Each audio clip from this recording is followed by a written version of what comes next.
What was something poignant that stood out to the two of you in Charlottesville? Well, I mean, I know I had definitely had a couple.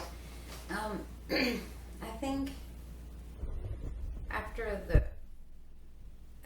the service on Friday night at I believe it was the Episcopal Church, when we got ready to leave and we were put on lockdown because all we heard was they were a bunch of white supremacists holding torches outside, like circling the campus and heading towards the church.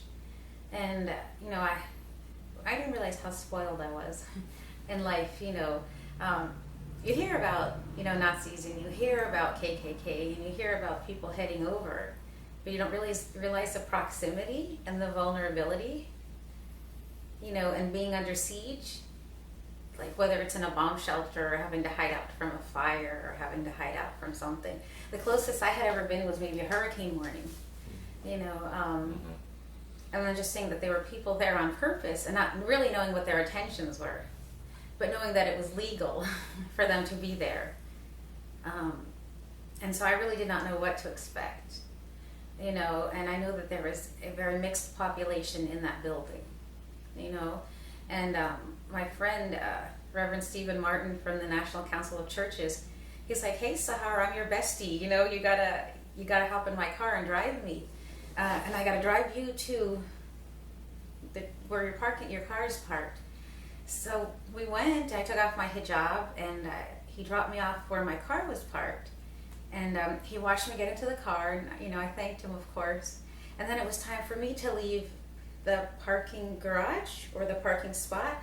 And then the young men who were the attendants, I think that they really didn't know what was going on because they were a little bit isolated.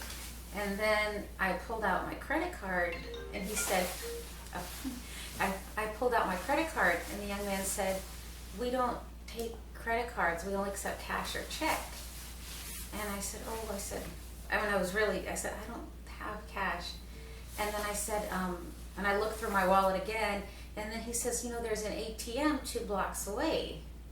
And then I said, and then I was just like, I just did not know what to say. I just said, "Can you just keep my credit card and I'll come back?" And then he saw what I was wearing, and he saw the hijab in my hand.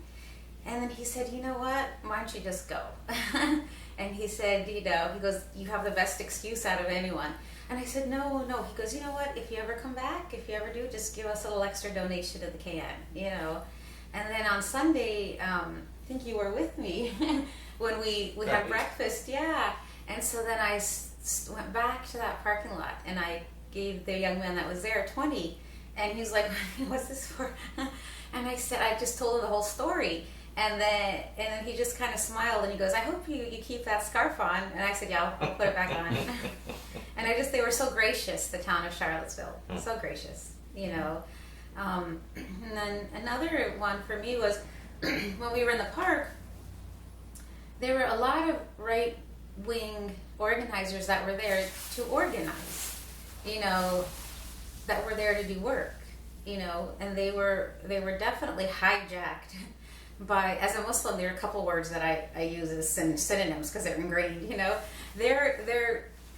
their meeting or their community was definitely hijacked by this group of terrorists or extremists, so a lot of people like the constitutionalists and the patriots and the highwaymen that have right-wing ideologies but are not necessarily in cahoots with the terrorists and the KKKers, were very upset that this group of young kids, who are obviously in a lot of pain, coming in and just, so I saw that difference in that community and how both sides were really in a lot of pain. The one side was like, "How could you guys do this? Everybody's calling us bigots and racists because of you," and blah, blah, blah. And I was thinking, well, now you know how I feel. We have a couple people that act like, and so they were feeling that. I was feeling that ecumenical dichotomy difference, within them. And then I just felt really bad for these young kids that were brainwashed, because first of all, if it would have been, 6,000 young men of color who wanted to convene with, weapons, AK-40s, first of all, they would have never gotten a permit, to do it legally. Or if, like, say 6,000 Muslims wanted to get together for an Eid picnic, oh, and by the way, we're all going to carry tiki torches with lights, there would have been tanks and we would have been inspected. It wouldn't have been legal, or, so just the blatant double standard right there. But the fact that these kids and these gentlemen were really chanting, "You cannot replace us," or "blood and soil." I mean, that speaks volumes. I mean, that just speaks volumes. That's something like a 3-year-old says when his baby brother comes home from the hospital, a newborn, and they were trying to engage with us. They're like, "You don't understand. You call it the rebel flag, and it's not a rebel flag. It's our history. Our great grandfathers died in the Confederacy, and he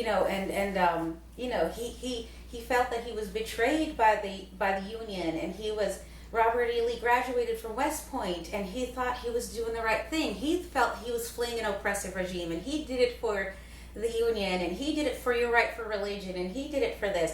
So they were willing to engage, some of them, in their way. And then behind us we would hear racists and bigots and this and that, and nobody was listening to each other. Everybody was just sort of like talking at each other. So for me, that was really hard to see, because I think I've heard all negative behavior is a result of unresolved pain. So I don't think there were any winners that weekend at all, any winners. And then I think what was really hard was when the police finally showed up after 3 hours. They let everybody out of the park. They closed down the action, and there was no supervision. Everybody flooded into the streets. And that's when the accident happened, or the tragedy happened, where the young man just bulldozed into the crowd. And one of the clergy leaders, may God bless him, Reverend Seth, comes in to where all the clergy were meeting in this coffee shop, and he said, "A car has run into a group, and there are injuries, and they asked us all to come out." And still, I hadn't seen any ambulance yet. That's my first time witnessing a catastrophe. And you can just see people piled around the injured. Finally, you could hear ambulance, but it was so chaotic that even protesting medics, medics for the protesters, were treating Nazis that had been injured. So it shows you the chaos of the day, it shows you the chaos of the day. And I just was thinking about, wow, like, God help the people that face, car bombings in Iraq, like at ice cream stores in Ramadan, or the white helmets that's dig up for babies after a bombing the morning after, and that was just a tiny slice of reality for me. And it was 2 hours away in Charlottesville. And Charlottesville, we were talking about it, is such a unique hub. When you think about it, Thomas Jefferson had 5 African-American children. He had a relationship with an African-American woman. Thomas Jefferson also, there's a book on him in the Quran.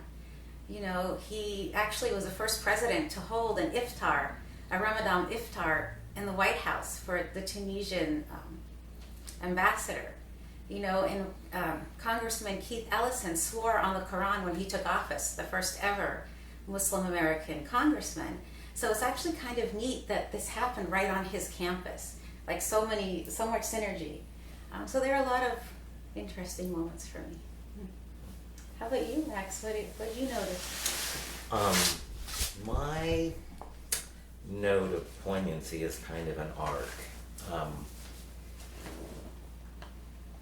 There were scary moments on Friday when there was the lockdown at the St. Paul's Memorial Church, as you mentioned, because there was the torch parade outside, and already pepper spraying had begun of people exiting the church. So the church goes into lockdown mode. Boy, I had just arrived at 9:45. This was happening at around 10. But we pull ourselves together, and when the coast is clear, they release us and tell us, "Don't go to the rotunda. Get out of here." That's what we did. We could see them in the distance, but we didn't go in their direction. And then, so we regroup, we pull together for the sunrise service at the First Baptist Church on Main Street. And it was glorious. I arrived around right at 6 o'clock, the place was packed. I probably took the last seat. There was inspiring song by the Reverend Sekou. There was a great sermon by Dr. Cornell West. The whole thing was presided over by Deacon Don Gaithers, who was also the chair of the Blue Ribbon Commission, which led to all of these measures. So we're feeling strong again, and we're united on a message of nonviolence. We break into 2 units. One will do direct action at Emancipation Park, and the other will march through the city bringing a message of nonviolence. I join the Long March. We eventually go to another church, First United Methodist Church, which was very close to Emancipation Park and serving as a kind of sanctuary as well, with a medic station and other provisions. And that's when I see the next outbreak of violence. There are parading white supremacists, 2 big columns of them going a different direction. They notice that one column has started to beat up some people, and I saw these young white men in their white shirts and their khaki pants running and practically slugging in the air. They were so ready to beat people up and throwing them to the ground, slugging them and kicking them. So that church also goes into lockdown to keep people safe. As the day progresses, I'm down at Emancipation Park, sort of opposite where Sahar was in the direct action. I'm in the street, and that's where big time violence breaks out. Every instance I saw, the white supremacists commenced the violence. Whether it was beating with a stick, whether it was kicking. They were also parading with their open arms. So right there, they're presenting a message of intimidation. But we are there with a message of nonviolence, a message of love, and rejecting all of that. And then, of course, later in the day, after the park has been cleared, people are mowed down, many people are injured, maimed, 1 dead. So our day comes to an end at that point. And the note of poignancy was, for me, was to go back to the First Baptist Church on Main Street for Sunday services. And the sermon is given by Dr. Tracy Daniels. And she has a message. We don't change in any way from what we believe in. And she says, we are stronger than we look. So we have the same determination, even after a very rough weekend.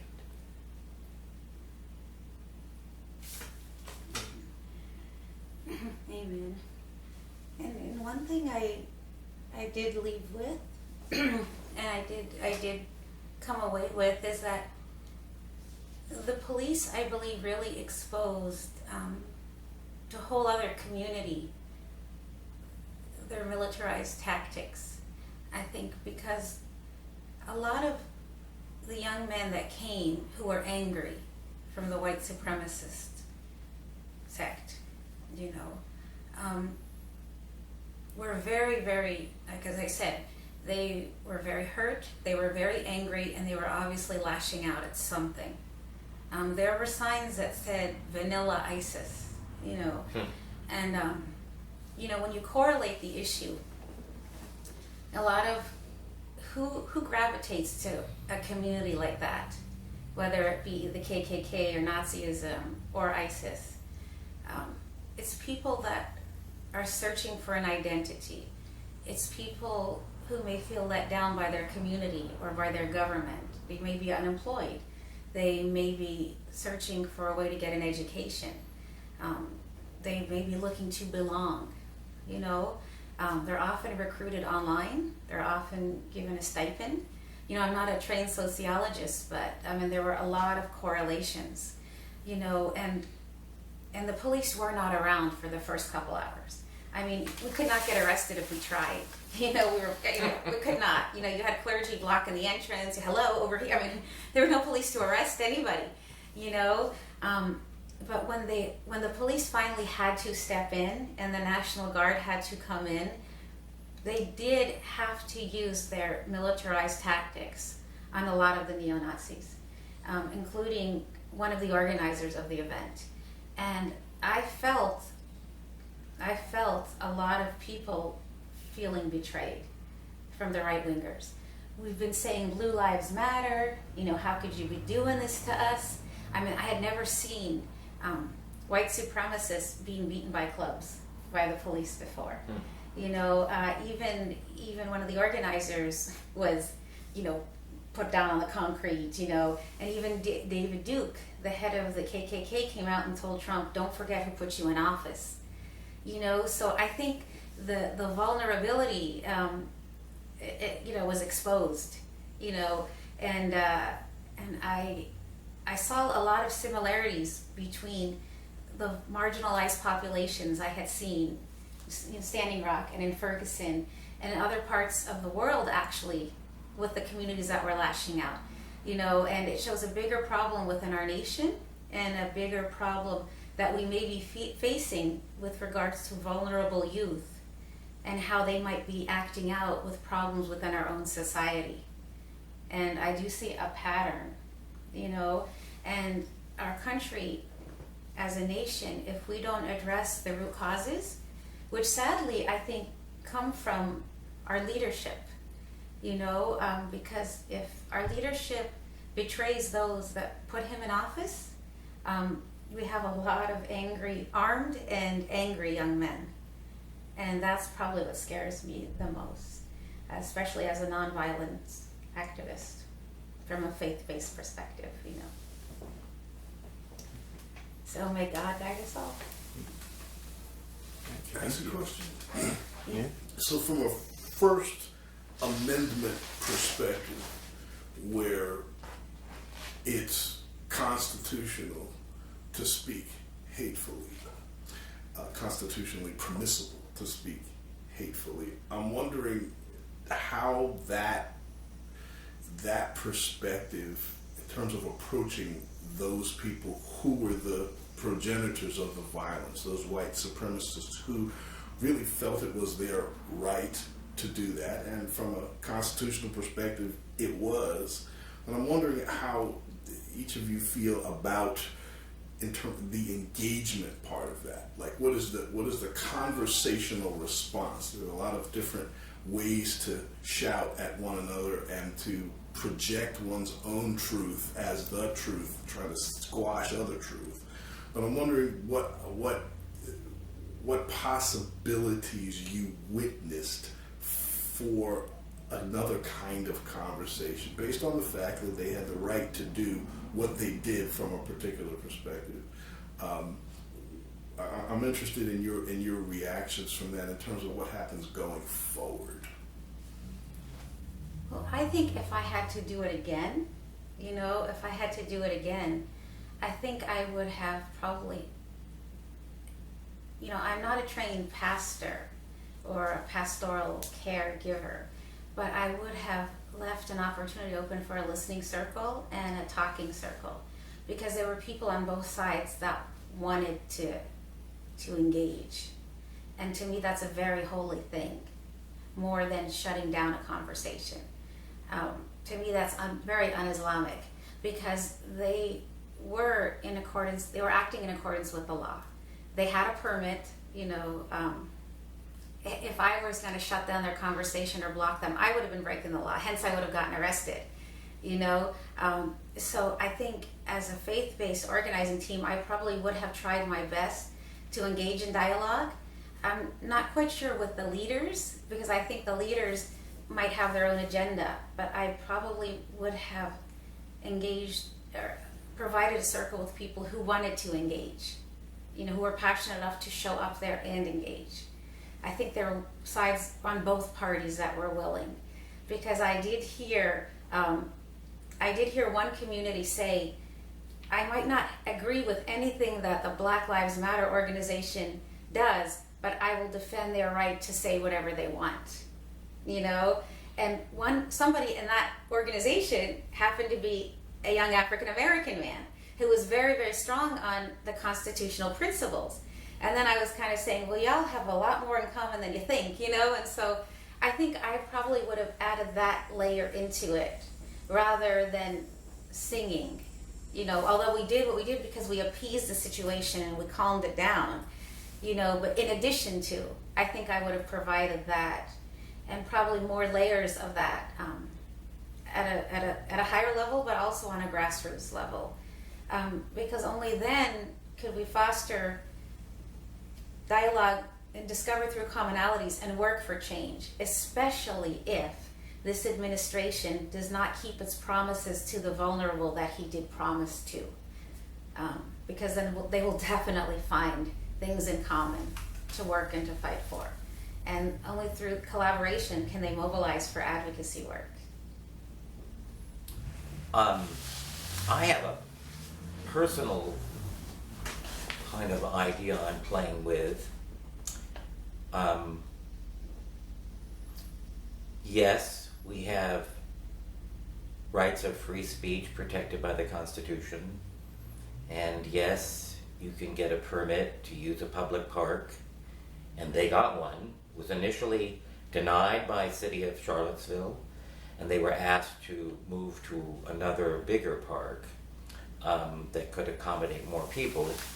Federal court on Friday afternoon ordered City of Charlottesville to grant the supremacists their permit.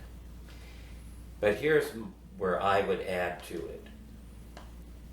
We do not have to accept threats of violence in our community. And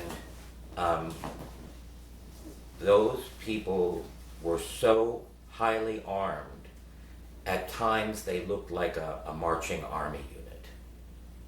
And they were all about intimidation. So would it not be possible, I'll back up for a second, it is possible for government to regulate the time, place, and manner of the issuance of permits. And would it not be possible to say under the manner piece, you're not going to come as an armed unit. You're going to come and exercise your rights of free speech, but you're not going to intimidate people with your big guns in our town when you're having a permit, because it's so easy for it to spill over into armed action.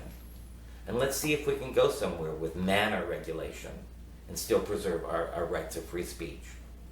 No, that's a very, very valid point. Because you could, even theologically, you have the right to your own moral autonomy so long that it does not incite violence. And that is a very good point that you brought up.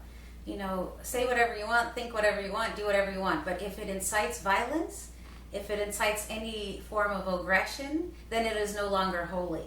You know, and walking around with an AK-40 could very well incite violence. I mean, just that fact. And it was such an oxymoron because Virginia has an open carry law. So perhaps they could have granted it with the condition of no firearms. That is a very, very valid point. Very valid point. And then it goes back to the double standard. Had it been a group of 6,000 young men of color, or African American, Latino, Indigenous, or even 6,000 Muslims getting together for an Eid carnival, but by the way, we're all going to come and carry some sort of ammunition, then it would have been tanks and riot gear and SWAT gear and maybe a drone or two and inspection in and out. But because it was not people of color and it was young Southern good old boys, and I grew up in the South, so I can say that, the police were not around for 3 hours. And it was the blanket immunity given to them that really, really is the crutch of the problem. It really is the crutch of the problem. And when the police finally made a decision to come in, it not only shocked and looked like a betrayal to those that were allowed to come in, but it was too late. And it was too late for the people that were protesting, and it was really too late and a betrayal for the people that were allowed to come in. So that has to be addressed, and it was very blatant at that moment.